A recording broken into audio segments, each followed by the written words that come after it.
चलिए, कल जैसे कि हमने हाउस सिग्निफिकेटर पढ़ा था, आज हम प्लैनेट्स के बेसिक नेचर को समझेंगे। देखिए, कृष्णमूर्ति पद्धति में सिग्निफिकेशन सबसे ज्यादा इंपॉर्टेंट होते हैं हाउसेस के, क्योंकि ये जो पद्धति है वो हाउस सिग्निफिकेशन पे बेस्ड है। क्लियर है? लेकिन चूंकि हम रिजल्ट के बारे में पता प्लैनेट से करते हैं, तो हमें एक प्लैनेट का बेसिक नेचर भी पता होना चाहिए, कि यदि हम किसी प्लैनेट की बात करें तो उस प्लैनेट की एक पिक्चर हमारे दिमाग में आ जानी चाहिए। क्योंकि कोई भी व्यक्ति हो, जैसे मान लीजिए आपके घर में एक छोटा सा बच्चा भी है, तो वो उसकी भी एक भूमिका है आपके घर में। और वो बोलेंगे वो तो पैर के बल चलता, क्या भूमिका है? नहीं, कुछ ना कुछ भूमिका होगी ही होगी उसकी, डायरेक्ट इनडायरेक्ट। क्योंकि ये हाउस सिग्निफिकेशन बेस्ड पद्धति है, लेकिन प्लैनेट अपने कारकत्व को, अपने बेसिक नेचर को नहीं छोड़ते।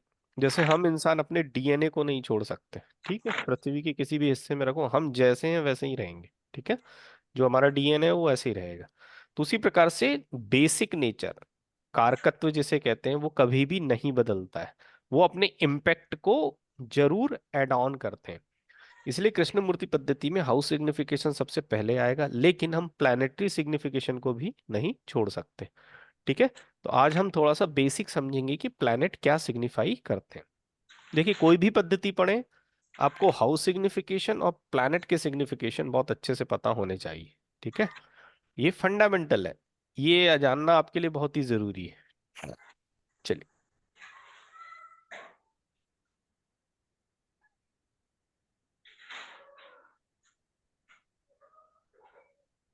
एक सेकेंड।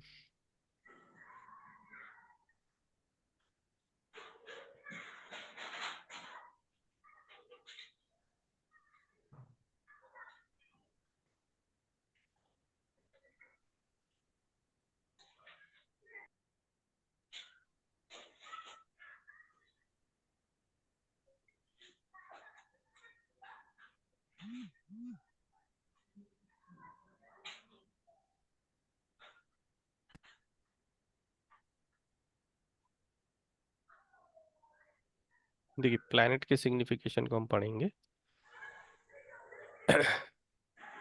देखिए, सबसे पहला प्लैनेट जो है वो सन है या सूर्य है। तो देखिए, सूर्य को किसका कारक माना गया है? देखिए, प्लैनेट के बहुत सारे सिग्निफिकेशन होंगे, लेकिन एक बेसिक सिग्निफिकेशन आप देखना, इस इमेज के नीचे लिखा रहेगा। ठीक है? इस पे भी ध्यान देना। तो सूर्य जो है वो हमारी आत्मा का कारक है, हमारा सोल है। ठीक है? सन जो है वो आत्मा का कारक है, ये आपको हमेशा ध्यान रखना है। यदि आपको पता करना है कि मेरी आत्मा को संतुष्टि कहाँ मिलती है या मेरी आत्मा कहाँ लगी रहती है, तो आप अपनी कुंडली में सन की प्लेसमेंट को देख सकते हैं कि मेरा सन कहाँ पर है। उस डोमेन से या उस सिग्निफिकेशन से या उस हाउस से रिलेटेड चीजों में आपकी आत्मा बसेगी, या आपकी आत्मा वहां जाके प्रसन्न होगी, या आपको वहां पर अच्छा लगेगा। ठीक है? जो सोल से रिलेटेड चीजें हैं, तो सूर्य को है आत्मा का कारक माना गया। ठीक है? और क्या क्या कारक हैं? सूर्य को पिता का कारक भी माना गया। ठीक है? कॉज ऑफ क्रिएशन कहा जाता है सन को, मतलब आपका जन्म किसके लिए हुआ है। हमारे अंदर प्रश्न आता ना, मेरा जन्म किस लिए हुआ है, तो कॉज ऑफ क्रिएशन, आपका, आपको क्यों क्रिएट किया गया, ये सन बताता है। सन की प्लेसमेंट बताती है कि आप वो कुंडली में कहां पर प्लेस्ड है। इसीलिए सूर्य को जो है वो कॉज ऑफ क्रिएशन कहा जाता है। ठीक है? सूर्य को क्या कहा गया? संस्कार, आपका कल्चर कहा गया। ठीक है? सरकारी नौकरी देखनी है, सरकारी संस्थान देखना है, तो हमें सन को चेक करना पड़ेगा। देखिए, सूर्य जो है वो प्रसिद्धि है, नेम फेम है। ठीक है? सूर्य हमें प्रसिद्धि देता है। मान लीजिए कोई बोलेगा कि मेरा प्रमोशन हो रहा है, ठीक है? अब वहां पर आपको सन प्लैनेट भी दिख जाए, तो भाई प्रमोशन तो होगा, लेकिन तुम्हारा नेम फेम भी बहुत बढ़ जाएगा। क्यों बढ़ जाएगा? क्योंकि वहां स्क्रिप्ट में हमें सन भी मिल रहा है। तो सन जो है वो प्रसिद्धि या नेम फेम का भी कारक है। ठीक है? अब देखिए, चूंकि सन जो है हमारी आत्मा है, सोल है, तो इसीलिए वो ईगो भी है हमारा। ठीक है? हमारे अंदर जो ईगो है उसको कौन रिप्रेजेंट करता है? सन करता है। आत्मसम्मान भी क्या है? सूर्य है। आत्मविश्वास, आपका सेल्फ कॉन्फिडेंस भी क्या है? सन है। ठीक है? हृदय का कारक सूर्य को माना गया है। दाई आंख सन है। सन हमें क्या देता है? अथॉरिटीशिप देता है। ठीक है, अथॉरिटी के लिए मैंने कौन सा हाउस बताया था आपको? 10th हाउस, याद होगा। ठीक है, मान सम्मान, नेम फेम मैंने आपको बताया था, डिग्निटी, ये सारी चीजें कहां पर आती हैं? 10th हाउस में आती है। उसी प्रकार से इन सब चीजों का कारक प्लैनेट कौन सा है? तो वो है सन। ठीक है, कुछ ऐसे कॉमन आपको सिग्निफिकेशन मिलेंगे जो हाउस में भी मिलेंगे, आपको प्लैनेट में भी मिलेंगे। जैसे मैंने कहा, आत्मसम्मान, नेम फेम, तो ये हमें 10th हाउस देता है। और प्लैनेट कौन सा देता है? सन देता है। अब मान लीजिए आपको ये कॉम्बिनेशन एक साथ दिख गया, तो आप रिजल्ट को क्या बोलेंगे? 101% ये चीज आपको मिलेगी। क्यों? क्योंकि डबल सिग्निफिकेशन आपको कहीं ना कहीं एक साथ दिख रहे हैं। ठीक है, जी सर। चलिए। सूर्य हड्डी का कारक है, हृदय का कारक है, नमक का कारक है। ये कुछ बेसिक सिग्निफिकेशन है जो आपको पता होने चाहिए। ठीक है, बाकी तो गूगल पे अवेलेबल है, आप सर्च भी कर सकते हैं। लेकिन क्या होता है, समझाने से एक पिक्चर बन जाती है हमारे दिमाग में। ठीक है, इसीलिए ये जरूरी है। नेक्स्ट, चंद्रमा। देखिए, चंद्रमा क्या है? मन है, मन का कारक है चंद्रमा। ठीक है, जैसे मैंने कहा, आपकी आत्मा को कहाँ संतुष्टि मिलेगी वो सूर्य बताएगा। आपका मन कहाँ पर लगता है, आपका मन किन सब चीजों से प्रसन्न हो जाता है, आपके मन को कौन सी चीजें संतुष्ट करती हैं, ये चंद्रमा की प्लेसमेंट बताएगी आपकी कुंडली में, कि चंद्रमा कहाँ पर बैठा है। ठीक है, आप देख सकते हैं, आप चाहें तो अपनी कुंडली में चेक कर सकते हैं कि मून जहां बैठा होगा वहां से रिलेटेड सिग्निफिकेशन जो है वो आपके मन को प्रसन्नता प्रदान करेंगे। ठीक है, तो चंद्रमा को बेसिकली मन का कारक माना गया है, माता का कारक माना गया, मदर का है। मान लीजिए किसी का चंद्रमा अलाइन करना है, तो आप उसको कह सकते हैं आप अपनी मदर के साथ रहिए। ठीक है, वो बोलता है मेरा मन विचलित रहता है, मेरा मन नहीं लगता किसी चीज में। ठीक है, तो आप उसको रेमेडी क्या दे सकते हैं कि आप अपनी माता के साथ अधिक से अधिक समय बिताएं, बिकॉज मून जो है वो मदर का कारक है। ठीक है, मन की शांति, दैट इज मून। ठीक है, चंद्रमा जो है त्याग का कारक भी माना गया है। त्याग मतलब सेक्रीफाइस। क्यों माना गया है? क्योंकि चंद्रमा जो है वो मदर का कारक है, और माँ से ज्यादा सेक्रीफाइस कोई नहीं करता जीवन में। ठीक है, बच्चे पालने के लिए, पति के लिए, परिवार के लिए सेक्रीफाइस करने का सबसे अधिक काम जो करती है वो माँ करती है। इसलिए चंद्रमा को जो है वो त्याग का कारक माना गया। ठीक है, नेक्स्ट है, चंद्रमा को फूड का कारक माना गया। आपको याद होगा मैंने बताया था सेकंड हाउस। सेकंड हाउस जो होता है हमें सस्टेन करने का काम, जीवित रखने का काम, आगे चलाने का काम करता है। इसलिए सेकंड हाउस जो है वो फूड का भी कारक है। इसी प्रकार से चंद्रमा को भी फूड का कारक माना गया, यात्रा का, ट्रेवलिंग का कारक माना गया। ठीक है, मान लीजिए आप किसी का बिजनेस देख रहे हैं, किसी का प्रोफेशन देख रहे हैं, 10th हाउस चेक कर रहे हैं और वहां पर आपको मून भी मिल रहा है, तो आप कह सकते हैं कि आप फूड का बिजनेस कर लीजिए। आप उससे कह सकते हैं कि आप टूर एंड ट्रेवल का बिजनेस कर लीजिए। क्यों? क्योंकि चंद्रमा जो है वो फूड का कारक है, चंद्रमा जो है वो यात्रा का कारक है, ट्रेवलिंग का कारक है। ठीक है, इसलिए मैंने बोला कि प्लैनेट्स की भी बेसिक नेचर हमें पता होने चाहिए। ठीक है, एक चीज और, चंद्रमा जो है वो बदलाव को शो करता है, चेंज को शो करता है। क्यों शो करता है? क्योंकि जितने भी प्लैनेट आप जानते हैं उसमें सबसे तेज गति से चलने वाला प्लैनेट कौन है? मून है।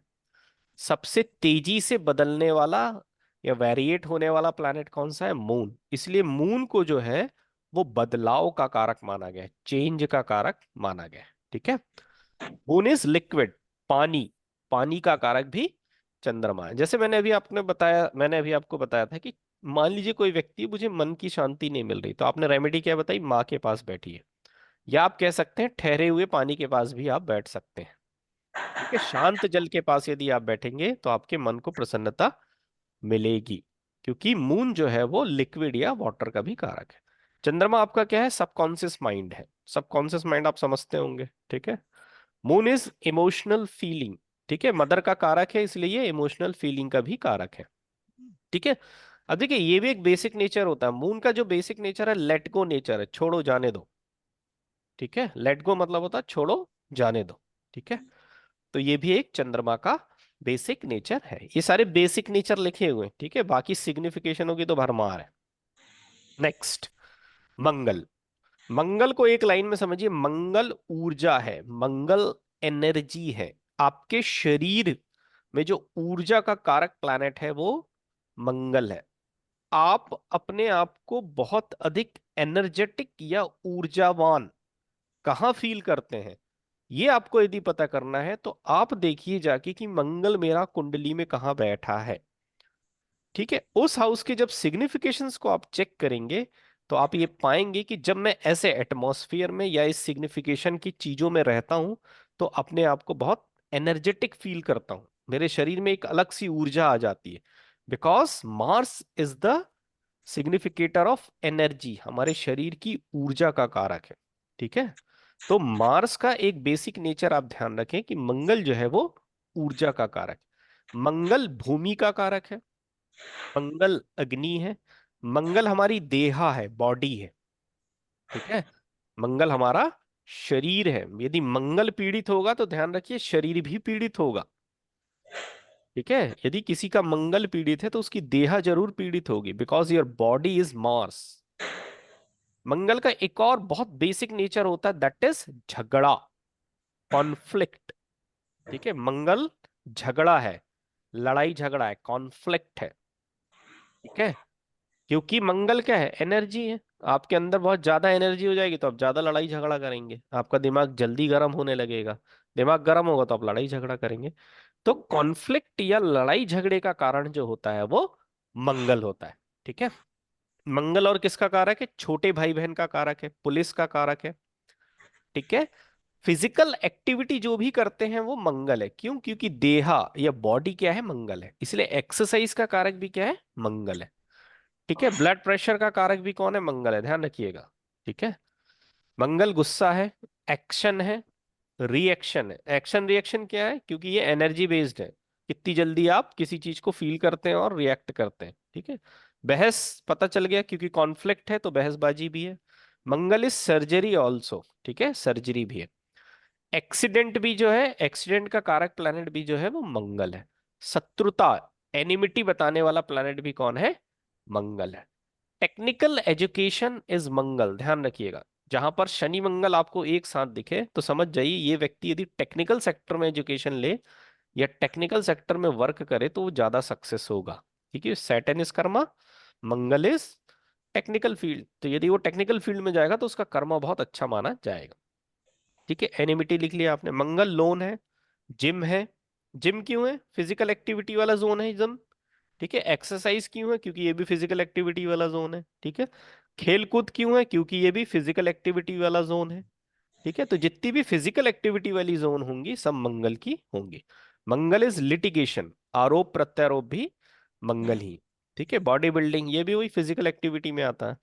तो जो भी फिजिकल एक्टिविटी में आता है दैट इज मंगल। मंगल को कहा जाता है Mars is like a weapon, like a weapon not weapon. ठीक है, मंगल एक हथियार की तरह है, क्योंकि क्या है, वो एनर्जी है, कहीं पर भी आपको भिड़ा देगा, लड़ा देगा। ठीक है, जिसका मंगल खराब होता है वो बहुत झगड़ालू हो सकते हैं, गुस्से वाले हो सकते हैं। जिसके लग्न में मंगल बैठा हो वो क्या हो सकता है, लड़ाकू हो सकता है, झगड़ालू हो सकता है। ठीक है, या वैसा दिखेगा, नहीं होगा तो वैसा दिखेगा। ठीक है, एक चीज होता है होना, एक चीज होता है दिखना, ध्यान रखिएगा।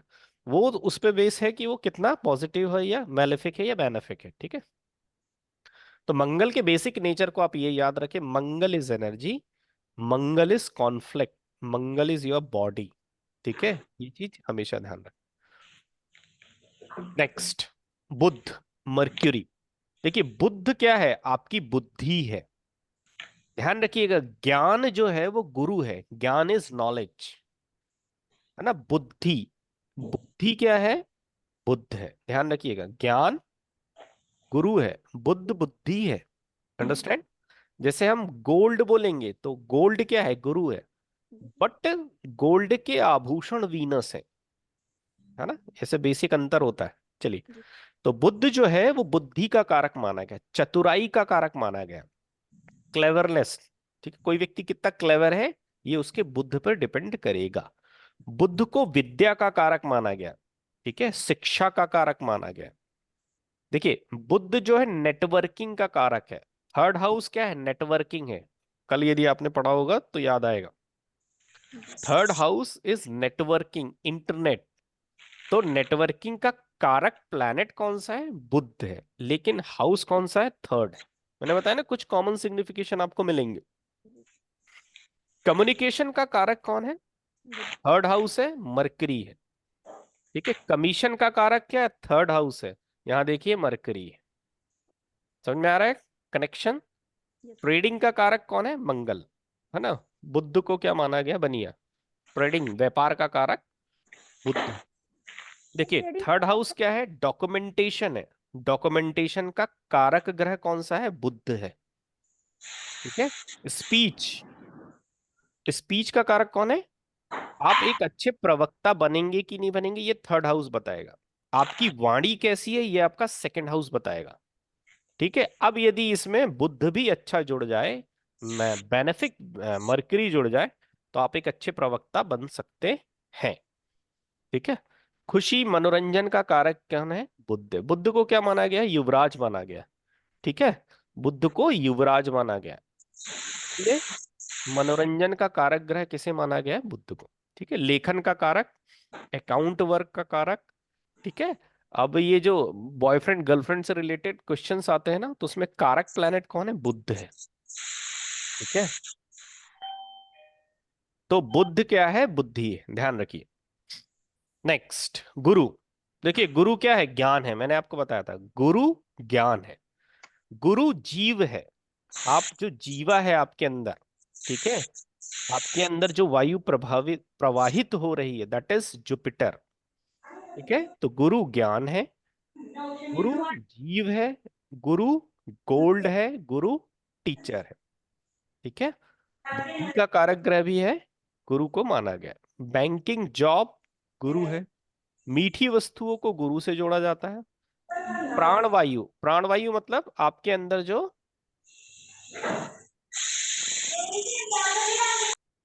प्राणवायु मतलब आपके अंदर जो वायु चल रही है जिससे आप जीवित हैं, दैट इज गुरु।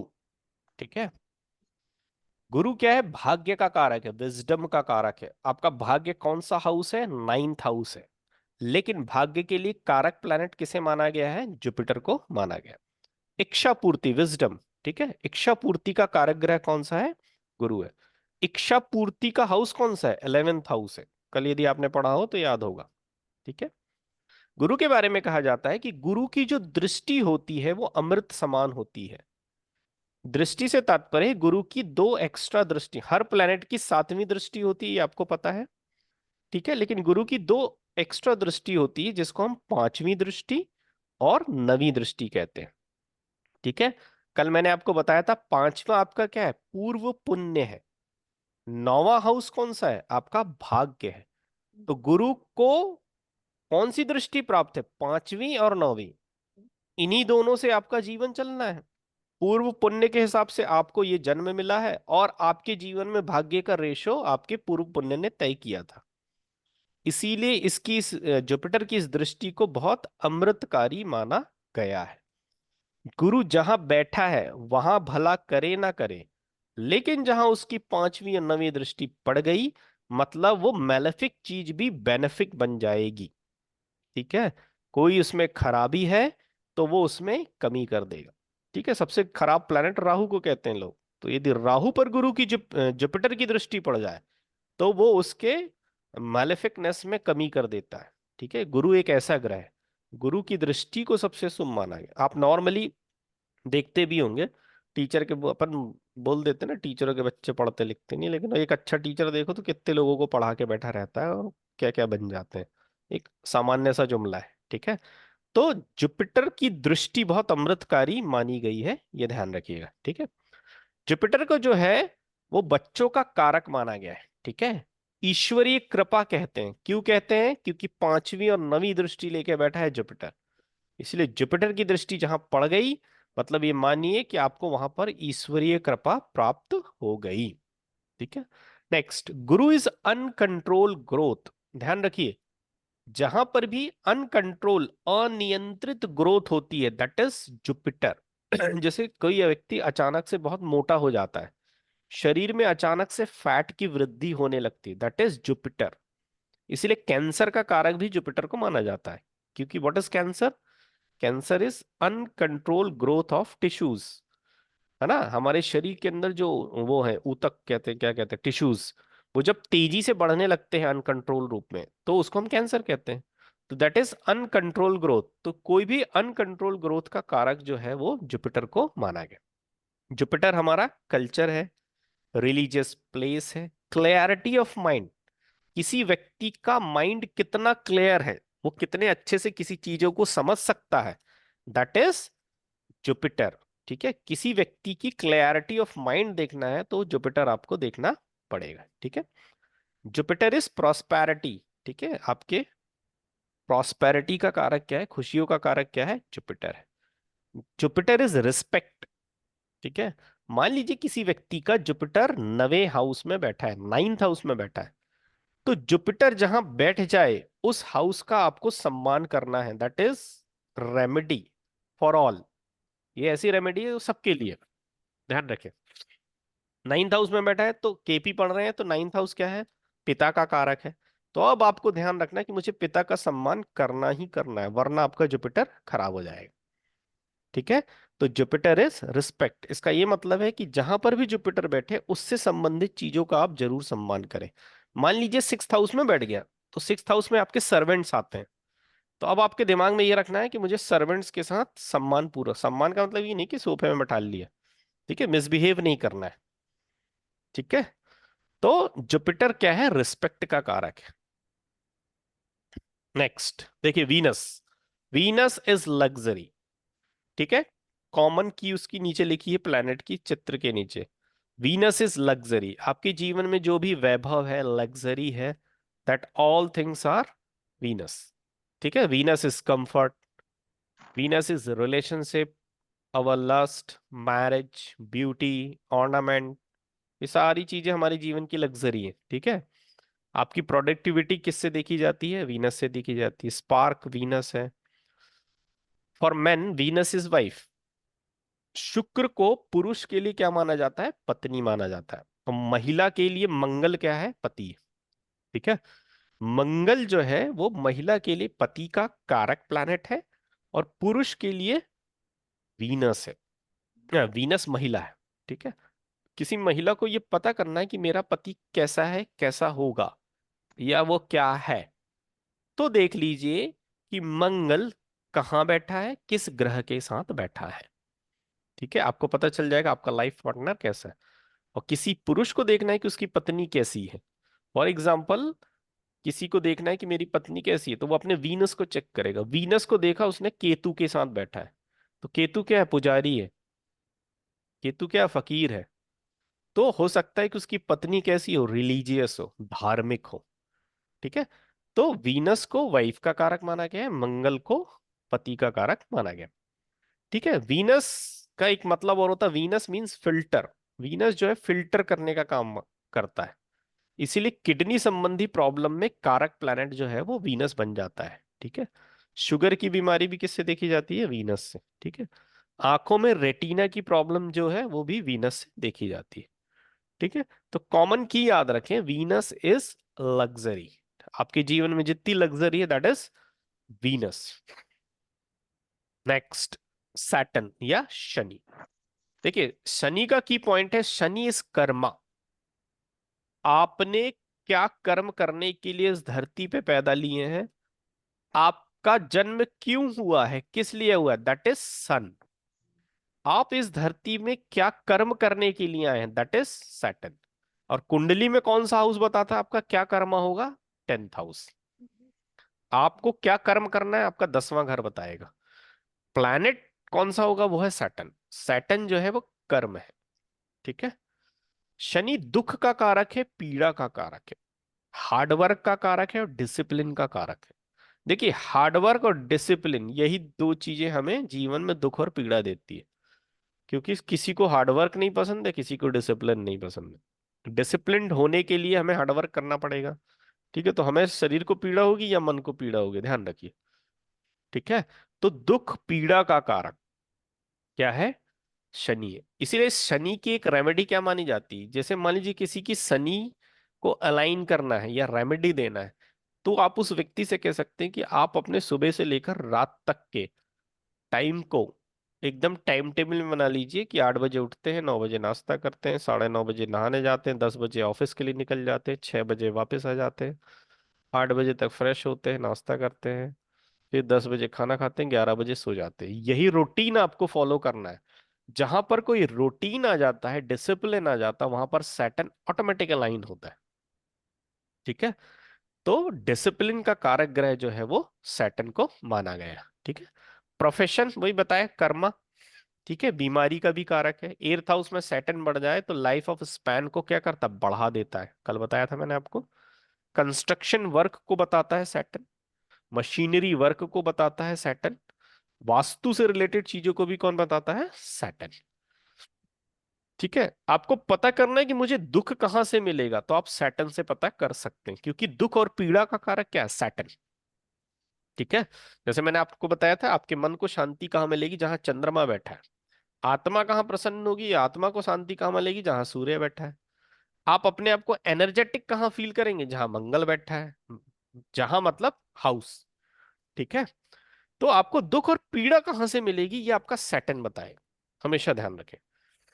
ठीक है। सैटर्न जो है वो बाधा का कारक है। बाधा मतलब प्रॉब्लम क्रिएट करता है, क्योंकि ये धीरे धीरे चलता है। तो जब आपके कामों में प्रॉब्लम आएगी तो वो काम आपका धीरे धीरे होगा, शनय शनय होगा। That is Saturn.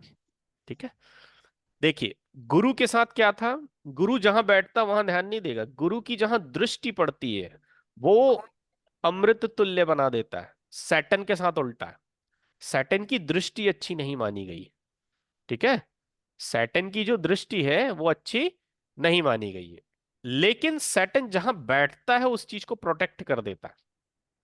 मैंने आपको बताया था कल, एर्थ हाउस में सैटर्न बैठ जाए तो क्या होगा, आपके स्पैन ऑफ लाइफ को बढ़ा देगा, आयु को बढ़ा देगा। क्योंकि आयु को प्रोटेक्ट करेगा। आप प्रोटेक्ट करेगा मतलब बढ़ जाएगी। तो जहां बैठता है उस हाउस को ये प्रोटेक्ट करता है। ठीक है। क्यों करता है, क्योंकि उस हाउस की वो लिमिटेशंस को बता देता है। लिमिटेशन मतलब ये करना है, ये नहीं करना है। देखो, ये करना है, ये नहीं करना है, दैट इज डिसिप्लिन। अंडरस्टैंड। इसको यदि हम दूसरे तरीके से समझे तो it is also a kind of discipline. तो ये आपकी सीमाओं को बताता है, लिमिटेशंस को बताता है सैटर्न। शनि की दृष्टि अच्छी नहीं मानी गई है, विध्वंसकारी मानी गई है। जुपिटर के साथ उल्टा है। ठीक है। डीप नॉलेज, ध्यान रखना, डीप नॉलेज देने का काम कौन करता है, सैटर्न। ठीक है। गहराई तक, किसी विषय की गहराई तक जाना है तो आपके पास सैटर्न अच्छा होना चाहिए। लेबर, एम्प्लॉय, ये सारी चीजें कौन बताता है, सैटर्न। ठीक है। सैटर्न इज एयर एलिमेंट, ये पढ़ चुके हैं आप। शनि क्या है, वायु कारक है। ठीक है। चलिए नेक्स्ट, राहु। देखिए, मैंने आपको शुरू में बताया था कि राहु और केतु जो है वो प्लेनेट की लिस्ट में नहीं है। कृष्णमूर्ति जी कहते हैं कि दे आर नोट्स। ठीक है। ये छाया ग्रह है या नोट्स की तरह होते हैं। ठीक है। हमने अपनी धार्मिक कथाओं में सुन रखा है कि राहु सिर है और सिर के नीचे का हिस्सा क्या है, केतु है। ठीक है। तो केतु के पास क्या नहीं रहेगा, ब्रेन नहीं रहेगा। ब्रेन किसके पास रहेगा, राहु के पास। राहु के पास, क्योंकि भाई सिर तो उसके पास है ना। और दिल किसके पास होगा, केतु के पास। हाँ, केतु दिल से सोचेगा, दिमाग से कौन सोचेगा, राहु। राहु। ठीक है। राहु का कीवर्ड याद रखिए, Rahu is expansion and illusion. Illusion mean भ्रम। ठीक है। राहु भ्रम पैदा करता है। ठीक है। इल्यूजन पैदा करता है। ठीक है। एक्सपेंशन, किसी चीज को बढ़ा देता है। देखिए, अनकंट्रोल ग्रोथ इज जुपिटर। ध्यान रखना, अनकंट्रोल कोई चीज बढ़ रही है, दैट इज जुपिटर। एक्सपेंशन अलग होता है, जैसे आपने एक कमरे में चाय की दुकान खोली और वहां पर धीरे धीरे बड़ा सा कॉफी हाउस बना लिया, दैट इज एक्सपेंशन। ठीक है। यू आर अ फोटोग्राफर, शादी में फोटो खींचते थे, आज आप फिल्म इंडस्ट्री में फोटोग्राफी कर रहे हैं, दैट इज एक्सपेंशन। शब्दों के मीनिंग को अच्छे से समझना। ठीक है। तभी कारकत्व को अच्छे से समझेंगे। तो एक्सपेंशन देने का कार्य कौन करता है, राहु। कोई भी चीज को वो अचानक से बढ़ा देगा, आपको पता ही नहीं चलेगा, दैट इज राहु। ठीक है। और भ्रम भी क्या है, राहु। तो दिमाग को भ्रमित करने का काम कौन करता है, राहु। यदि आपको बहुत ज्यादा भ्रम होता है, इल्यूजन होता है, तो दैट इज राहु। राहु को छाया कहा गया है। छाया क्या है, भ्रम है। तो राहु छाया है, भ्रम है, जिद है। यदि कोई व्यक्ति आपको जिद्दी नजर आ रहा है तो दैट इज राहु। कहीं ना कहीं राहु ट्रिगर है उसका। ठीक है। राहु जहां जिद है वहां पैशन भी है। राहु क्या देता है? पैशन देता है। ध्यान रखिएगा, पैशन किसके पास होता है? जिसके पास किसी काम को करने की जिद होती है। ठीक है, मैं तो पर्वतारोही बनूंगा। ठीक है, ये उसकी जिद है। पर्वतारोही is not any kind of career आज की डेट में। है कहीं ना कहीं, लेकिन कोई मानता नहीं है इसको। ठीक है, कोई डिफरेंट काम करने के लिए प्रभावित करता है राहु। ठीक है। चलिए, विदेश का कारक भी किसे माना गया है? राहु। मैंने आपको बताया था 12th house is different environment और विदेश। तो विदेश का कारक ग्रह भी कौन है? राहु। ठीक है। राहु का एक नेचर है, जो चाहिए वो चाहिए। अवई अड़ियलपंथी जिसको हम कहते हैं। ठीक है। किसी चीज को पागलपन की हद तक पाने का नेचर कौन प्रदान करता है? राहु प्रदान करता है। इस ये जो सिम्टम्स देखे हैं ना आपको किसी व्यक्ति में, समझ लीजिएगा उसका राहु ट्रिगर है। ठीक है। हासिल करने का जुनून देता है। ठीक है। बेइज्जती राहु देता है, क्योंकि दिमाग में भ्रम पैदा कर देगा।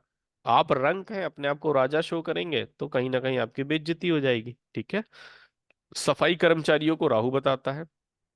देखिए, राहु का एक और बेसिक नेचर होता है अनऑर्थोडॉक्स प्लैनेट कहा गया। अनऑर्थोडॉक्स का क्या मतलब होता है? लीग से हटके काम करना। जैसे हमारे भारतीय समाज में एक सामान्य सी विवाह की पद्धति है कि एक ही जात में हम शादी करते हैं, एक ही धर्म में हम शादी करते हैं। ये कहीं लिखा नहीं है, कानून नहीं है ये, है ना। सामान्य सा नियम है। इस नियम से हटके कोई करता तो हम उसको लव मैरिज, इंटरकास्ट मैरिज कर लेते। तो यही कहलाता है अनऑर्थोडॉक्स एक्टिविटी। मतलब परंपरा से हटकर काम करना, लीग से हटकर काम करना। घर में सब डॉक्टर इंजीनियर बन रहे थे, है ना। एक लड़का फोटोग्राफर बन गया, तो उसने क्या की? अनऑर्थोडॉक्सी की, लीग से हटकर काम किया। सब घर में क्या है? आईएएस है। ठीक है। अब एक लड़का बोला मुझे तो क्रिकेटर बनना है। That is अनऑर्थोडॉक्सी। लीग से हटकर काम करना, परंपराओं से हटकर काम करना, अनऑर्थोडॉक्सी कहलाती है। ठीक है। इसीलिए आपको कहीं राहु मैरिज के केस में आता है तो हम कहते हैं कि ये व्यक्ति लव मैरिज करेगा या इंटरकास्ट मैरिज करेगा। ठीक है। तो राहु को विदेश का कारक भी इसलिए माना गया, क्यों? क्योंकि डिफरेंट एनवायरनमेंट है ना, कल्चर से हटके। That is also unorthodoxy. तो राहु क्या है? एक अनऑर्थोडॉक्स प्लैनेट है। Rahu gives the deep attachment. Rahu क्या देता है? डीप अटैचमेंट देता है, किसी भी चीज से गहरा लगाव देता है। ठीक है। किसी भी चीज का गहराई से अध्ययन कौन देता है? शनि देता है। ठीक है। बट डीप अटैचमेंट देने का प्लैनेट कौन सा है? Rahu. Rahu is addiction. Addiction मतलब लत होती है। ठीक है। इसीलिए नशा करने वाले व्यक्ति में कहीं ना कहीं राहु ट्रिगर होगा। ध्यान रखिए। आप मान लीजिए स्मगलिंग देख रहे हैं, ये सारी चीजें देख रहे हैं, कहीं एग्जामिन कर रहे हैं, तो वहां राहु प्लेनेट आपके लिए इंपॉर्टेंट हो जाएगा। Rahu gives addiction. ठीक है। देखिए, Rahu is uncontrolled desire. Uncontrolled desire क्यों? क्योंकि वो दिमाग में भ्रम पैदा कर देगा, यही चाहिए, यही चाहिए, यही चाहिए। हट हट धर्मिता देता है वो। ठीक है। राहु इज डिफरेंट एनवायरनमेंट, समझ गए आप? डिफरेंट कल्चर, समझ गए आप? क्यों? क्योंकि ये अनऑर्थोडॉक्स प्लेनेट है, कल्चर को फॉलो ही नहीं करेगा। ठीक है। पूरा घर सुबह उठ के अगरबत्ती लगा रहा है, और ये क्या कर रहा है? जुम्बा कर रहा है उठ के। ठीक है, सुबह सुबह। तो दैट इज अनऑर्थोडॉक्सी या डिफरेंट कल्चर को फॉलो करना। Rahu is internet. ठीक है। राहु क्या है? इंटरनेट। आज का समय जो है वो राहु का है। ठीक है। पूरी दुनिया इंटरनेट पे चल रही, पूरी दुनिया भ्रम में चल रही है। ठीक है। मुझे भ्रम है ना कि आप मुझे दिख रहे हैं। क्या मुझे आप दिख रहे हैं? नहीं दिख रहे हैं। आपकी छाया दिख रही है। देखिए, सबसे पहली लाइन लिखी है, राहु छाया है, भ्रम है। ठीक है। आपको लग रहा कि आप सर को देख रहे हैं, मुझे लग रहा कि मैं आपको देख रहा हूं। दैट इज भ्रम।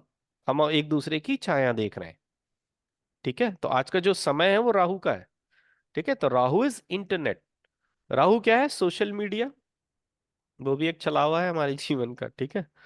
मुस्लिम धर्म को भी राहु शो करता है। क्रिश्चियनिटी को केतु शो करता है, मुस्लिम को राहु शो करता है। ठीक है। ग्रैंडफादर को कौन शो करता है? राहु। ठीक है। दादा राहु है, नाना केतु है। ध्यान रखिएगा। Rahu is photography. फोटोग्राफी क्यों है? क्योंकि राहु, पहली लाइन क्या लिखी? छाया। तो फोटोग्राफी क्या है? छाया है ना, छाया चित्र कहते हैं। तो फोटोग्राफी जो है वो राहु है। Rahu is cinema. What is cinema? Cinema is Chhaya. Image देखते हैं ना, हीरो हीरोइन थोड़ी आते हैं हमारे सामने, उनकी हम इमेजेस देखते हैं। इमेज मतलब छाया। तो Rahu is cinema, Rahu is photography.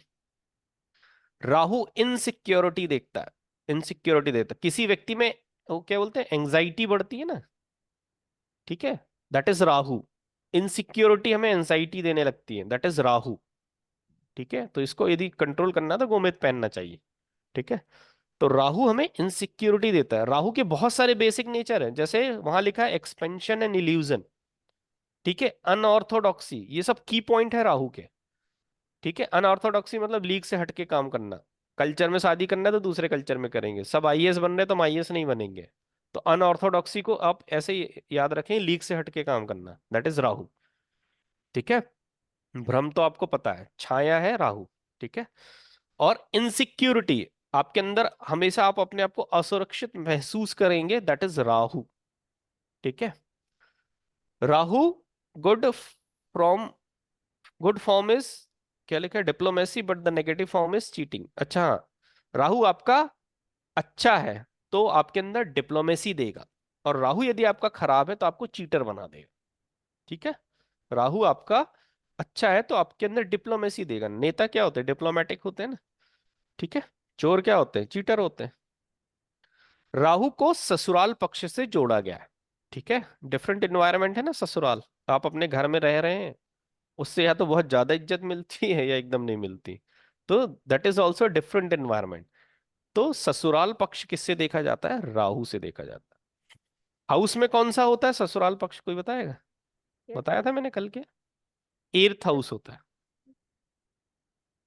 ठीक है, राहु दिखावा है, भौकाल, दिखावा समझते हैं ना आप, तनख्वाह 10,000 है, खर्चे 1 लाख के दिखा रहे हैं।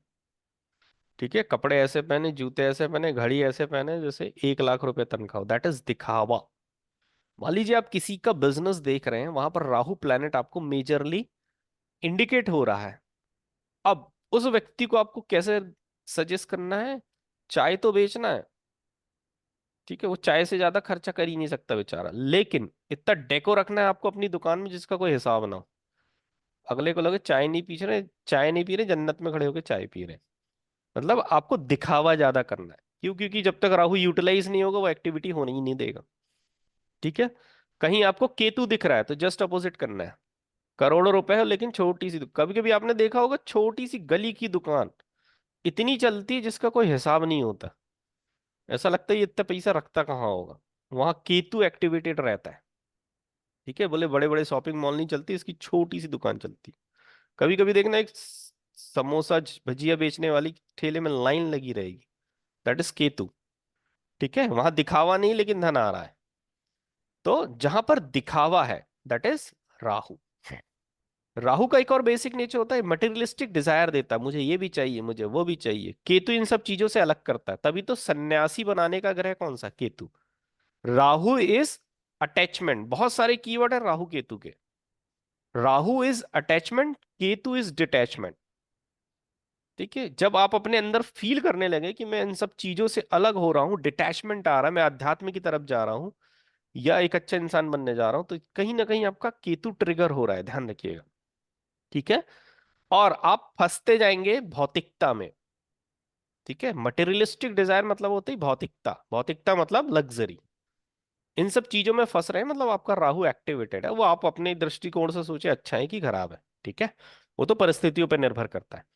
ठीक है, तो मटेरियलिस्टिक डिजायर देने का काम कौन करता है, राहु। इसका अपोजिट केतु होता है।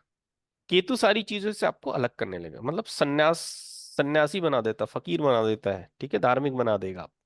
ठीक है, तो दैट इज केतु। और राहु क्या करता है, सारी चीजों में लिप्त करता है। ठीक है, राहु गंगा स्नान बताता है, राहु की एक रेमेडी है गंगा स्नान करना। ठीक है, राहु आपको कोई चीज शॉर्टकट तरीके से देता है, ध्यान रखिएगा। राहु के पास टाइम नहीं है ना। ठीक है, चीजों को क्या करता है, वो शॉर्टकट तरीके से आपको दे देता है। ठीक है, बढ़ा के देना है ना। ठीक है, राहु किसी भी चीज को एक्सपेंड कर देता है, ये मैंने बताया एक्सपेंशन। ठीक है, बढ़ा चढ़ाकर। ठीक है, तो ये राहु का बेसिक नेचर। ठीक है, राहु केतु बहुत गजब के प्लैनेट है। ठीक है, वो थोड़ा सा वैदिक एस्ट्रोलॉजी में इन दोनों को बदनाम कर गया। सैटर्न, राहु, केतु सबसे बदनाम प्लैनेट है वैदिक एस्ट्रोलॉजी में, बट ये बहुत ही गजब के प्लैनेट है, because Saturn is your Karma. हम तो धरती पे पैदा ही हुए ना कर्म करने के लिए, सब व्यक्ति अपना अपना कर्म करता और निकल लेता है, और क्या करता है वो यहाँ पर। ठीक है, तो सैटर्न राहु केतु, राहु एक्सपेंशन है। ठीक है, मान लीजिए आप धार्मिक काम कर रहे हैं, उसी धार्मिक काम में इतना एक्सपेंशन कर देगा जिसका हिसाब नहीं। जैसे अंबानी है, तो वहां कहीं ना कहीं उसका राहु एक्टिव होगा, उसके बिजनेस को इतना एक्सपैंड कर दिया कि पूरी धरती पर उसका बिजनेस है। दैट इज एक्सपेंशन, क्योंकि एक्सपेंशन का कारक कौन है, राहु। बात समझ में आ रही। ठीक है, तो आज का जो जमाना है वो राहु का ही है, राहु ही आज पूरे जमाने को कंट्रोल किए हुआ है। ठीक है, क्योंकि बिना इंटरनेट के हम वैसे भी जिंदा नहीं रह सकते, तो इंटरनेट का कारक ग्रह भी कौन है, राहु। दिखावा आज की बेसिक नीड है, तो दिखावा, इल्यूजन, भ्रम, दैट इज राहु। ठीक है, चलिए, केतु। कुछ नहीं, मैंने बताया ना, जुड़ना राहु, कटना Ketu. Cut is Ketu, cut is Ketu, ध्यान रखिएगा। Attachment is Rahu, detachment is Ketu. ठीक है, तो मोक्ष देने का कार्य भी केतु करता है। क्यों देता है, क्योंकि जब आप डिटैच होने लगेंगे, मटेरियलिस्टिक चीजों से, भौतिक चीजों से दूर होने लगेंगे, तो कहीं ना कहीं वहां पर आपका केतु एक्टिव हो जाएगा। ठीक है, तो केतु मोक्ष देता है, अध्यात्म देता है, योगी बनाता है, फकीर बनाता है। ठीक है, क्योंकि सारी चीजों से डिटैच हो जाओगे तो यही बचेगा जीवन में, इसके अलावा फिर कुछ नहीं बचेगा। ठीक है, लेकिन इसके भी अलग आनंद होते हैं। ठीक है, हम्म, चलिए, केतु आयुर्वेदिक है, आयुर्वेद बताता केतु। केतु इज कट, नुकीली चीजें भी क्या है, केतु है, ध्यान रखिए। नाई की कैंची होती है ना, दैट इज केतु। केतु की रेमेडी क्या होती है, नाऊ की दुकान में जाकर कैंची दे देना, दैट इज केतु। ठीक है, केतु इज डिटैचमेंट, समझ गए आप। ठीक है, केतु गार्डनिंग है, ध्यान रखिए। गार्डनिंग क्यों है, क्योंकि केतु जो है वो रूट्स होती हैं, जड़ें होती हैं। ठीक है, केतु जो है वो रूट्स हैं, जड़ें हैं, इसीलिए गार्डनिंग को केतु से जोड़ा जाता है। केतु की एक रेमेडी होती है, केतु यदि आपकी दिक्कत कर रहा है, तो आप उस व्यक्ति को कह सकते हैं कि आप गार्डनिंग करिए। गार्डनिंग क्यों करिए, क्योंकि आप वो लेकर, लोहे का एक लेकर ना खोदते हैं, पेड़ पौधे लगाते हैं, जड़ों को अंदर लगाते हैं, खोदते हैं, दैट इज केतु। तो केतु क्या है, गार्डनिंग है, क्योंकि केतु हमारी रूट्स हैं, जड़ें हैं। केतु आध्यात्म भी देता है, गुरु आध्यात्म देता है, केतु भी आध्यात्म देता है। ठीक है, केतु क्या कहा जाता है, विघ्न पैदा करता है, रोड़े अटकाता है। ठीक है, इसलिए विघ्नहर्ता की पूजा की जाती है केतु की रेमेडी के रूप में, गणेश जी की। ठीक है, केतु सादगी है, क्रिश्चियन धर्म में। ठीक है, केतु नुकीले औजार हैं। केतु झंडा है, देखिए केतु को पताका कहा गया है, झंडा। ठीक है, केतु की रेमेडी होती है ना, मंदिर में झंडा, झंडा लगवा दीजिए जाके। ठीक है, तो केतु को पताका या झंडा कहा गया। आपके नाम का पताका है, दैट इज केतु। ठीक है, केतु इज इंट्यूशन पावर, मैंने आपको बताया था ना, केतु के पास ऊपर का हिस्सा नहीं है, ब्रेन वाला हिस्सा नहीं है। ठीक है, तो केतु क्या होता है, इंट्यूशन पे वर्क करता है। ठीक है, जिसका केतु अच्छा होता है उसका इंट्यूशन पावर बहुत अच्छा होता है। ठीक है, महिलाओं का इंट्यूशन पावर बहुत तेज होता है। ठीक है, केतु क्या है, इंट्यूशन है, क्योंकि वो क्या करेगा बेचारा, देख नहीं सकता, आंख नहीं है उसके पास, दिमाग है नहीं, सोच नहीं सकता, सूंघ नहीं सकता, कुछ नहीं कर सकता वो, तो वो इंट्यूशन पे वर्क करता है। किसी का इंट्यूशन पावर बहुत अच्छा, मतलब उसका केतु बहुत अच्छा है, ध्यान रखिएगा। या आप जैसे जैसे आध्यात्म से जुड़ते हैं, आप ऑटोमेटिक फील करेंगे आपका इंट्यूशन पावर बढ़ने लगेगा। आध्यात्मिक लोग जो होते हैं उनका इंट्यूशन पावर बहुत अच्छा होता है, आप देखिएगा। ठीक है, तो केतु के पास क्या होता है, इंट्यूशन पावर होता है, क्योंकि वो दिल दिमाग से तो सोचते नहीं, दिल ही से सोचता है बेचारा, फील कर सकता है और कुछ नहीं कर सकता। ठीक है, तो इंट्यूशन पावर देने का काम भी कौन करता है, केतु करता है। ठीक है, तो ये कुछ बेसिक सिग्निफिकेशंस हैं प्लैनेट्स के, जो आपके दिमाग में हमेशा सेट होने चाहिए। जब तक आप इतने सिग्निफिकेशंस को दिमाग में सेट नहीं करेंगे, ये मान के चलिए एस्ट्रोलॉजी पढ़ना थोड़ा सा कठिन रहेगा। ये जो आपने सिग्निफिकेशंस देखे हैं, वो कोई भी शाखा को पढ़े आप, आपके दिमाग में आ जाना चाहिए। और राहु केतु तो इतना पढ़ लिया तो आपने राहु केतु को बहुत कुछ समझ लिया। समझ में आ रही मेरी बात। तो ये कुछ बेसिक फंडामेंटल हैं जो आपके दिमाग में सेट रहनी चाहिए। ठीक है, इसलिए मैं शुरुआत करता हूँ इन्हीं सब चीजों से। ठीक है, वरना लोगों को तो इंटरेस्ट किस में है, प्रोडिक्शन में। ठीक है, प्रोडिक्शन कैसे दोगे भाई, जब तक आपको पता नहीं है कि मिर्ची कितनी तीखी होती है, तो आप कैसे अंदाजा लगाओ कि इस मिर्ची को इस सब्जी में मैं कितना डालूं? ठीक है। ये नमक की इंटेंसिटी क्या होती है, इतने में कितना देता है, इतने में कितना देता है, तो पहले उसके फंडामेंटल को समझना पड़ता है, तब हम उसके एक्सपर्ट बनते हैं। ठीक है। तो इसीलिए प्लैनेट के बेसिक सिग्निफिकेशन, क्योंकि कुंडली या ज्योतिष में है क्या, हाउसेस हैं, राशियां हैं, और क्या है, प्लैनेट्स हैं। तीन मेजर चीजें हैं। ठीक है। राशियों पे वैसे बहुत कम ध्यान दिया जाता है, उनके सिग्निफिकेशंस पे। सबसे ज्यादा किनके सिग्निफिकेशंस पे ध्यान दिया जाता है, तो वो है प्लैनेट और हाउस। ठीक है। लेकिन एक कॉमन हमें हर चीज को पता होना चाहिए। ठीक है। चलिए, समझ में आया कि नहीं आया भाई, बताइए। किसी को कोई प्रॉब्लम, कोई दिक्कत?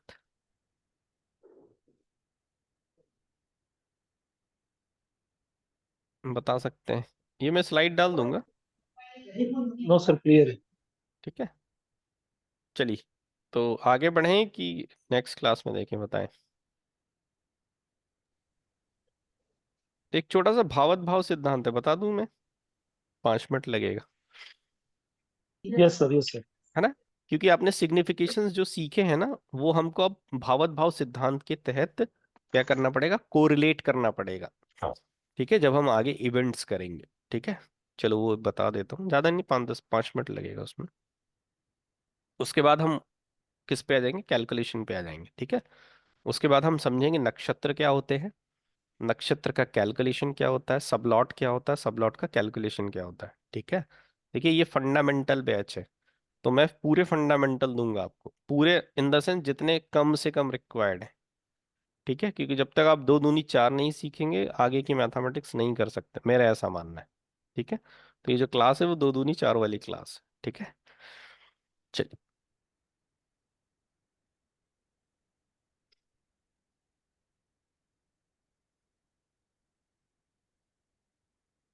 देखिए, भावत भाव सिद्धांत की हमें आवश्यकता इसलिए पड़ती है क्योंकि मैंने बताया ना, एक इंसान है, उसकी जीवन में इतने सारे पहलू हैं।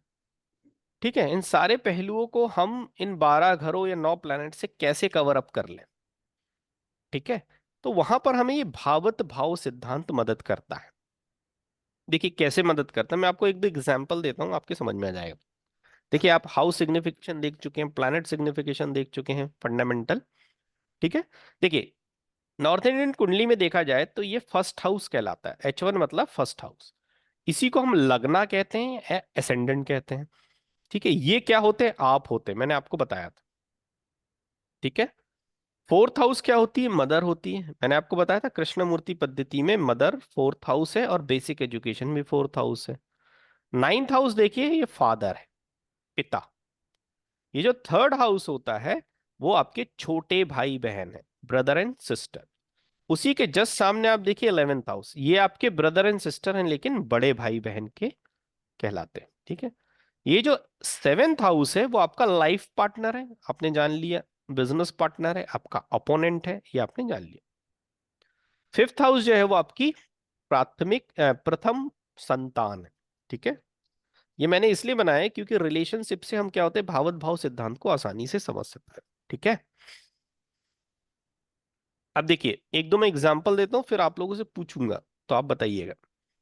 देखिए, ये आप हैं। ठीक है। आपका धन या आपका वेल्थ या आपका बैंक बैलेंस क्या है, आपका 7th हाउस है, सेकंड हाउस है। जब मेरे लिए मेरा वेल्थ या बैंकिंग या बैंक बैलेंस सेकंड हाउस है, तो यदि मैं अपनी ही कुंडली से यह जानना चाहूं कि मेरी पत्नी का वेल्थ या बैंक बैलेंस कैसा है, तो मैं कैसे जान सकता हूं? मेरे पास पत्नी की कुंडली नहीं है। तो यहां पर काम करता है भावत भाव सिद्धांत। फॉर्मूला 2 × 2 कहता है 4 है, तो वो पृथ्वी के किसी भी हिस्से में जाए तो 2 × 2 4 ही होना चाहिए। वही चीज है, यदि मेरा सेकंड हाउस मेरा वेल्थ है, तो मेरी ही कुंडली में मेरी पत्नी का घर भी तो 7th हाउस है। यह है मेरी पत्नी। तो यदि मैं इसको पत्नी मान लूं, तो पत्नी से सेकंड हाउस कौन सा होगा, एट्थ हाउस। 8। 8th house. तो यदि मुझे मेरे पार्टनर का वेल्थ देखना है, तो मुझे कौन सा हाउस देखना पड़ेगा, 8th हाउस। यही कहलाता है भावत भाव सिद्धांत।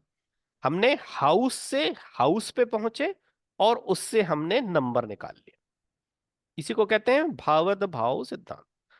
अब देखिए, जैसे मैंने अपनी पत्नी का वेल्थ देख लिया, अब मुझे मेरी माँ का वेल्थ देखना है। तो मेरी माँ कहाँ बैठी है, ये। 4,000। तो मेरी माँ का सेकंड हाउस कौन सा है, फिफ्थ हाउस। तो यदि मैं अपनी कुंडली से जानना चाहूं कि मेरी माँ की वेल्थ की या बैंक बैलेंस की क्या कंडीशन है, तो मुझे मेरी कुंडली के फिफ्थ हाउस को एग्जामिन करना पड़ेगा। यही भावत भाव सिद्धांत है। समझ में आ रहा है। जी सर। ठीक है, यस सर। इसको क्लियर। कहते हैं भावत भाव सिद्धांत। ठीक है, मुझे मेरे पिताजी की बैंक बैलेंस या वेल्थ के बारे में पता करना है, तो मैं सीधे क्या करूंगा, अपनी कुंडली में टेंथ हाउस को एग्जामिन करूंगा। क्यों करूंगा, क्योंकि मैं जानता हूं कि नाइन्थ हाउस जो है वो मेरे पिता का स्थान है। तो पिता से जो दूसरा घर होगा वो उनका वेल्थ होगा। क्यों, क्योंकि मेरे घर से दूसरा घर मेरा वेल्थ है। तो दैट इज टेंथ हाउस। तो टेंथ हाउस जो है वो मेरे लिए तो कर्मा है, लेकिन मेरे पिता का क्या है, वेल्थ है। वेल्थ। तो कहते हैं भावत भाव सिद्धांत। समझ में आ रहा है सब। बहुत छोटे छोटे एग्जाम्पल उठा रहा हूं मैं। Yes sir. ठीक है, चलिए अब इसको टिपिकल करते हैं। मैंने बोला मेरी पत्नी का वेल्थ, तो आपने कह दिया एर्थ हाउस। ठीक है, मेरी पत्नी का वेल्थ, तो आपने कह दिया एर्थ हाउस। अब इसको थोड़ा सा टिपिकल कर दें कि मेरे छोटे भाई की पत्नी का वेल्थ। देखना, इसको ब्रेक करते जाइए। ये है मेरे मेरे छोटे भाई। देखिए, जैसा जैसा बोल रहे हैं वैसे वैसे हाउस पे पहुंच रहा हूं मैं। मेरे छोटे भाई, ये छोटे भाई पे पहुंच गया। अब इसकी पत्नी, तो जब मेरी पत्नी मेरा सेवेंथ हाउस है, इसकी पत्नी कौन होगा, इसका भी सेवेंथ हाउस होगा। तो यहां से गिनिए वन, देखिए गिनती वहीं से शुरू होती है जहां पर हम होते हैं। One, two, three, four, five, 10th six, house होगा सर। सेवन। नहीं, ये सेवन। गिनती वहीं से शुरू करते हैं। देखिए, मैंने कहा मेरे छोटे भाई की पत्नी। तो जब मेरी पत्नी सेवेंथ हाउस है, तो मेरे छोटे भाई की पत्नी कौन होगी, उसका सेवेंथ हाउस। 9 ठीक है, हाउस। तो पहले मैं अपने भाई पे पहुंच जाऊंगा। ये मैं अपने भाई पे पहुंच गया, छोटे भाई पे। अब यहां से मुझे सेवेंथ हाउस देखना। तो ध्यान रखिए, गिनती वहीं से शुरू होती जहां से कही जाती है। तो ये भाई से करना है हमको। एक, दो, तीन, चार, पांच, छ और ये सात। तो ये कौन सा हाउस है, नाइन्थ हाउस। अभी देखिए, अभी सेंटेंस पूरा नहीं हुआ है। अब मैं फिर से बोल रहा हूं। मेरी मेरे छोटे भाई की पत्नी, यहां तक आ गए, की वेल्थ देखना है। तो पत्नी का वेल्थ यहां से सेकंड हाउस होगा, तो दूसरा, टेंथ। 10th house. यानी 10th हाउस। 10th house. ठीक है, मुझे यदि मेरे छोटे भाई की वेल्थ मुझे अपनी ही कुंडली से देखना है, तो मुझे अपनी कुंडली के टेंथ हाउस को एग्जामिन करना पड़ेगा। अब मैं इसको घुमा देता हूं। मेरे बड़े भाई की पत्नी की वेल्थ, तो देखिए मेरे बड़े भाई यहां पहुंच गए। जी। अब इसकी पत्नी जो होगी वो उसका सेवेंथ हाउस होगी। यहां से गिनिए, one, two, three, four, five, six, seven, ये सेवेंथ हाउस। तो मेरे बड़े भाई की पत्नी, यहां पहुंच गया मैं। इसका वेल्थ देखना है, तो इसका सेकंड हाउस देखना पड़ेगा। तो इसका सेकंड हाउस कौन सा है, ये। 6 6। मतलब मेरी कुंडली का छठा घर मेरे बड़े भाई की पत्नी के वेल्थ के बारे में बता देगी। बात समझ में आ गई। जी सर। यस। ठीक है, क्लियर है। Yes sir. अब देखिए, एक और टेस्ट लाता हूं। देखिए, शब्दों को पकड़ते जाइए, डिकोड करते जाइए। भावार्थ भाव सिद्धांत, रिलेशनशिप समझने में बहुत मजा आएगा। मेरे छोटे भाई, ठीक है, ये छोटा भाई हो गया। छोटे भाई की पत्नी, ये हो गई। यहां तक क्लियर है किसी को। Yes sir. अब मैं कहूं कि मेरे, ध्यान से सुनना, मेरे छोटे भाई की सास का घर कौन सा है। पत्नी की माँ, पत्नी हो तो गई एक। सास कौन होगी, पत्नी की माँ होगी ना। 12th तो हाउस। ये आप कहां पर बैठे हैं, पत्नी के घर में बैठे हैं। 12th house. तो आप ध्यान में रखिए कि माता का जो घर होता है वो फोर्थ हाउस होता है। ठीक है, तो हमें पत्नी की माता देखना है, क्योंकि मैं अपने भाई की सास के बारे में पूछ रहा हूं। तो ये पत्नी दिख रही है आपको। जी। यहां से चौथा घर, एक, यहीं से गिनती करेंगे, एक, तो दो, तीन, चार। तो ये जो 12 नंबर का घर है वो मेरे छोटे भाई की सास का घर है। बात समझ में आया। Yes sir. यही है भावत भाव सिद्धांत। भाव से भाव कनेक्ट करके भाव पे पहुंच जाना, हाउस से हाउस। अब मैं उल्टा करता हूं, मेरे बड़े भाई की सास के बारे में बताइए सर। वो तो कुंडली नहीं देगी, मेरी कुंडली देख के बताइए। अब आप क्या एक करेंगे? आठ मेरे बड़े भाई के पास पहुंच गए आप। जी 8,000 अब बड़े भाई से उसकी पत्नी के पास पहुंच जाओ, ये पहुंच गए। जी अब इसकी माँ जो होगी वो मेरी सास होगी, मेरे बड़े भाई की सास होगी। तो यहां से चौथा घर देखो भाई, एक, दो, तीन और ये चार। आप अपने एर्थ हाउस को यदि एग्जामिन कर लेंगे तो आप अपने बड़े भाई की सास के बारे में बता देंगे। ठीक है,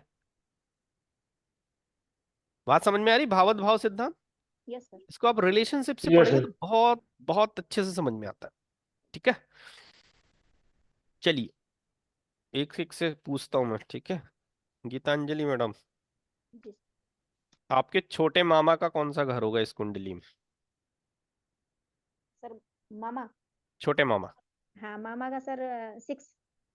क्यों? सर मम्मी पहले का जैसे। डिकोड करो, हाँ आप कौन सा हो गए?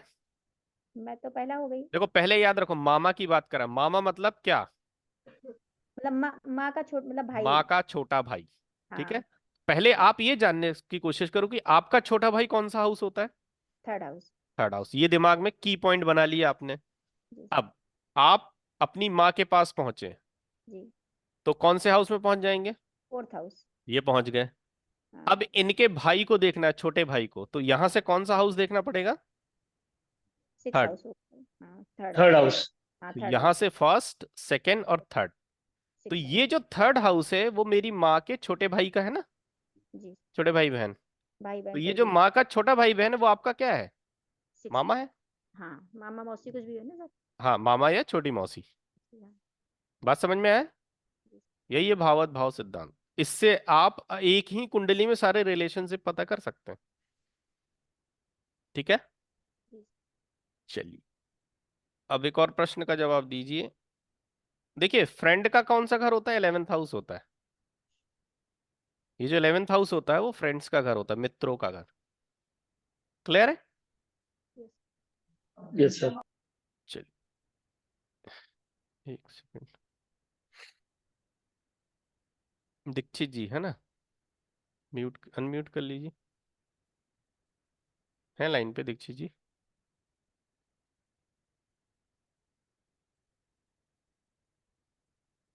है दीक्षित जी अवेलेबल है? नहीं?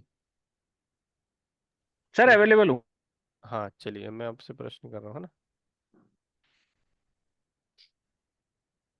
देखिए, मैं यदि आपसे प्रश्न करूं कि आप अपनी कुंडली में अपने फ्रेंड्स के घर, फ्रेंड्स के बारे में पता करना है तो किस हाउस से पता करेंगे? आप अपने फ्रेंड्स के बारे में पता करना चाहते हैं तो 11th हाउस से पता करेंगे, क्योंकि मित्रता का घर कौन सा होता है? 11th house. 11th। 11th ठीक है, हाउस। समझ गए आप इस चीज को? की पॉइंट समझ में आया ये? अब देखिए प्रश्न कैसे आएगा आपके पास। अब मनोज जी के पास प्रश्न आया कि मेरे बच्चे की दोस्ती यारी खराब हो गई है, कुंडली में कैसे देखेंगे? तो देखिए, ये आप है, ये आपका बच्चा है। ठीक है, आपकी दोस्ती यारी कौन सी है? आपका 11th हाउस। समझ में आ रहा है? Yes sir. आप अपनी दोस्ती यारी देखना चाहेंगे तो अपने 11th हाउस से देखेंगे, क्योंकि मित्रता का घर या फ्रेंडशिप का घर कौन सा है? 11th हाउस है। लेकिन क्लाइंट ने अपने बच्चे के बारे में कहा है, बच्ची की कुंडली नहीं है उसके पास। उसने अपनी कुंडली सामने रख दी, मेरे बच्चे की दोस्ती यारी के बारे में बताइए। तो आप क्या करेंगे? सबसे पहले तो पूछेंगे वो पहली संतान है कि दूसरी? उसने कहा पहली संतान है, तो पहली संतान कौन सा होता है? फर्स्ट, ये 5th हाउस। 5th house. आप उस महिला की कुंडली के 5th हाउस में चले गए, वो उसकी पहली संतान हो गई। अब वो अपने संतान के मित्र दोस्ती यारी के बारे में पूछ रही है, मतलब वो यहां से 11th हाउस के बारे में पूछना चाह रही है। तो यहां से गिनिए, 1 2 3 4 5 6 7 8 9 third 10 house. 11, third third house house. है। आप उस महिला के थर्ड हाउस को एग्जामिन करके उसके बच्चे के सोशल सर्कल, उसके बच्चे की दोस्ती यारी, उसके बच्चे के मित्र कैसे होंगे, ये सारी चीजों को डिकोड कर सकते हैं। दैट इज भावत भाव सिद्धांत। ठीक है, हम सोचते हैं ना इन 12 नंबर या 12 हाउसेस में हमारे जीवन को कैसे कंक्लूड किया जा सकता है, तो ऐसे किया जा सकता है, भावात भाव सिद्धांत से कंक्लूड किया जा सकता है। ठीक है, तो ये भावात भाव सिद्धांत इसीलिए बनाया गया है। आप जीवन के किसी भी पहलू को, किसी भी पक्ष को आप अपनी कुंडली में देख सकते हैं, 12 हाउसेस में देख सकते हैं, विद द हेल्प ऑफ भावात भाव सिद्धांत। ठीक है, समझ में आया ये भावात भाव सिद्धांत? इसलिए मैं इसको यस रिलेशनशिप सर। से समझाता हूं ताकि आपके दिमाग में सेट हो जाए। कुछ भी देख सकते हैं आप, बस आपके दिमाग में कॉन्सेप्ट, आपको ये ध्यान होना चाहिए कि मैं अपनी कुंडली देखूंगा तो ये चीज कैसे देखूंगा। ठीक है, तो उसी कैलकुलेशन को दिमाग में रखते हुए आप उस पॉइंट पे पहुंच जाइए, आपको सारी चीजें मिल जाएंगी। ठीक है, तो इसको कहते हैं भावात भाव सिद्धांत, यही आपकी मदद करेगा आगे जाकर इवेंट्स में। ठीक है, जैसे कि मान लीजिए आप अपनी फाइनेंशियल स्थिति देख रहे हैं। ठीक है, फाइनेंशियल स्थिति देख रहे हैं और उसमें 8 नंबर आ रहा है। 8 नंबर क्या होता है? प्रॉब्लमेटिक होता है, मैंने आपको बताया, ऑब्स्टेकल होता है। ठीक है, लेकिन अब भी आपने सीखा कि ये जो 8 नंबर है वो आपके लाइफ पार्टनर का तो गेन है ना, वेल्थ है ना, बैंक बैलेंस है ना। Yes, sir. ठीक है, तो मैंने उस समय भी बताया था, आप क्या करेंगे, आप कहेंगे कि आप जो भी पैसा लेते हैं अपने पार्टनर के नाम से लीजिए, उसके अकाउंट में जमा कराइए। ठीक है, तो ये रेमेडी बन गई, भावात भाव सिद्धांत ने रेमेडी भी दे दी। बात समझ में आ रही? Yes, तो sir. इसको हम कहते हैं भावात भाव सिद्धांत, और ये बहुत बड़ी चीज है जो आपके बहुत सारे सिग्निफिकेशन को इन 12 घरों में लाकर समेट देती है। ठीक है, हमें लगता है ना इतना बड़ा डोमेन है, कैसे कवर अप होगा, ऐसे कवर अप हो जाता है। ठीक है, ऋषि मुनियों ने बनाया है, कुछ सोच के ही बनाया होगा। ठीक है, चलिए, किसी का कोई प्रश्न है भावात भाव सिद्धांत को लेके तो पूछिए।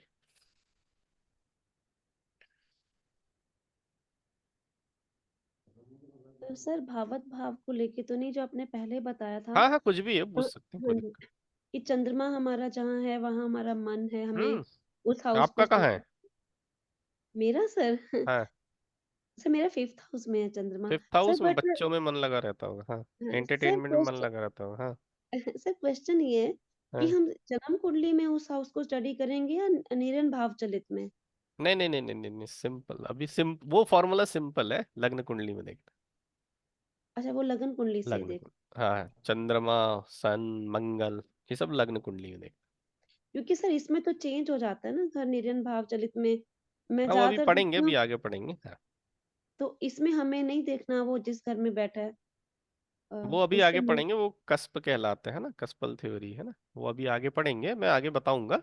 लेकिन अभी जो मैं बता रहा था सिग्निफिकेशन के दौरान, वो सामान्यतः लग्न कुंडली पे लगने वाले फॉर्मूले। ठीक ठीक है है, सर। हाँ, चलित कुंडली है, नारायण चार्ट पे नहीं लगना। चलिए, और बताइए, किसी का कोई प्रश्न? समझ में तो आ रहा है ना, ऐसा तो नहीं गुमसुम बैठे हैं सब? नहीं सर, समझ में आ रहा है। नहीं, यस सर, क्लियर है, वेरी क्लियर आ रहा है सर। फीस दे दी, अब तो फंस गए, पढ़ना पड़ेगा। नहीं सर, सर आप बहुत अरे अच्छे से नहीं नहीं सर, समझा ऐसा रहे हैं। बहुत नहीं नहीं, बहुत मजाक कर स्पीड रहा हूँ। भी बहुत आपकी क्लियर परफेक्ट पढ़ाते हैं है। आप। नहीं नहीं, बहुत अच्छी चल है। Clear sir. हाँ, चलिए बढ़िया। ठीक है, तो आज अपनी ये क्लास है, अब नेक्स्ट वीक क्लास होगी, ठीक है, मंगलवार को। जी ठीक है, सर। अब हम नक्षत्र पे आएंगे, सबलॉट थ्योरी पे आएंगे। ठीक है, सबलॉट किसे कहते हैं, नक्षत्र का क्या कैलकुलेशन है, क्या डिग्री है। ठीक है, ठीक है, हम किसी प्लैनेट को कैसे बोलते हैं कि ये इसका नक्षत्र लॉर्ड है, ये क्यों है इसका नक्षत्र लॉर्ड। ठीक है, ये सारी चीजों को हम डिकोड करेंगे। डिकोड करने से ये फायदा होता है कि हम उसकी गहराई को जब समझ लेते हैं तो उसके सिग्निफिकेशन को या उसको डिकोड करने में हम क्या हो जाते हैं, पारंगत हो जाते हैं। ठीक है, हमारे दिमाग में सेट रहता है, अच्छा ये ऐसा है, ये ऐसा है। ठीक है, तो वो सारी चीजें अब हम आगे की क्लासेस में सीखेंगे। ठीक है, सर एक हाँ, चीज पूछिए पूछना है। पूछिए। सर इसके लिए कुछ कोई मतलब सॉफ्टवेयर अलग लेना लेना पड़ता है क्या, जैसे केपी के लिए? देखिए, आप यदि थोड़ा बहुत खर्च कर सकते हैं हाँ हाँ। तो 1650 का केपी स्टार वन 1 साल के लिए आता है। अच्छा तो सर सस्ता, इसके, सुंदर, बहुत ही अच्छा सॉफ्टवेयर। अच्छा अन्यथा आप मोबाइल में तो एस्ट्रोसेज है, बहुत सारे नहीं सर, सर सॉफ्टवेयर। आपके थ्रू से मिल सकता है ना ये स्टार वन?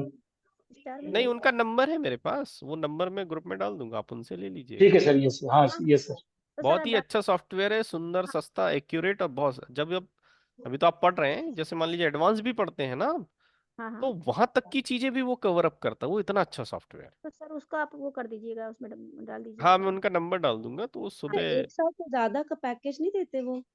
हाँ हाँ, दे देंगे, आप उनसे बात कर लेंगे तो दे देंगे, क्यों उसमें नहीं तो और देंगे। लेस भी हो जाएगा ना शायद, आई थिंक 5 years वगैरह के भी रहते होंगे इनके। हाँ हाँ हाँ हाँ, वो तो है, सब है। 3 years का भी होता है शायद। हाँ हाँ, सब है, वो तो केपी स्टार वन डालेंगे ना, वेबसाइट आ जाती है ना, अमिताभ श्रीवास्तव जी नाम है उनका। ठीक है, तो ये सर बहुत आप ही अच्छा नंबर सब। शेयर कीजिएगा। हाँ, मैं ग्रुप में नंबर डाल दूंगा। यदि आप ले लेंगे तो अच्छा है, इसलिए भी अच्छा है क्योंकि मैं पढ़ाऊंगा उसी से, हाँ हाँ सर, तो उससे आराम क्योंकि मैं मिलेगा। उसको विगत 2 सालों से फॉलो कर रहा हूँ, बहुत ही अच्छा सॉफ्टवेयर है ना। ठीक है सर। तो यदि आप ले लेंगे, देखिए दबाव नहीं है लेने का, है ना। हम्म, आप मोबाइल से भी कर सकते हैं, कोई दिक्कत नहीं है, एस्ट्रोसेज भी देख सकते हैं। मैं तो आपको फंडामेंटल सिखाऊंगा, फॉर्मूले सिखाऊंगा, वो फॉर्मूले आप कहीं पे भी लगा सकते हैं। ठीक है, ऐसा नहीं कि वो फॉर्मूला केपी स्टार वन पे ही लगेंगे। ठीक है, लेकिन वो जो आजकल सॉफ्टवेयर मार्केट में मिलते हैं उस दृष्टि से वो बहुत ही सस्ता है। चलिए ठीक है, ठीक है सर। क्लास ओवर ठीक करें। है सर। Okay sir. ठीक, ओके, जय श्री राम। नमस्कार, जय श्री राम। जय श्री जय राम। श्री राम। जय Shri Ram sir. Good night.